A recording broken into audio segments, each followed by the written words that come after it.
শওকত মোল্লা বলেছে যে 2026-এর নির্বাচনে নওশাদ সিদ্দিকীকে গোহারান হারাবেন।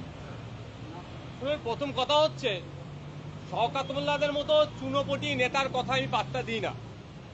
আমার লড়াই সরাসরি মমতা ব্যানার্জির বিরুদ্ধে, আমার লড়াই সরাসরি শুভেন্দু অধিকারীদের বিরুদ্ধে।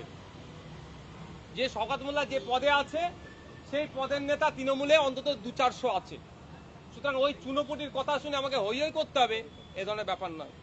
প্রসঙ্গ যখন এসছে একটা কথা বলবো, আমাকে হারাবার উনি অত কেন মনে বাসনা। আমার লড়াইটা কার পক্ষে? আমার লড়াইটা দলিতের পক্ষ নেই, আমার লড়াইয়ে আদিবাসীর পক্ষ থাকে, আমার লড়াইয়ে পিছড়ে বর্গের মুসলমানদের হয়ে কথা বলে, আমার লড়াইয়ে 26,000 যে চাকরি বাতিল হয়েছে, বৈধ পন্থায় যারা চাকরি পেয়েছে তাদের চাকরি ফিরিয়ে দেওয়ার লড়াই। আমার লড়াইটা হচ্ছে অভয়ার বিচার পাওয়ার লড়াই, আমার লড়াইটা হচ্ছে পরিযায়ী শ্রমিকের সাথে থাকা লড়াই। তাহলে আমাকে হারানোর জন্য এত উঠে পড়ে লেগেছে কেন?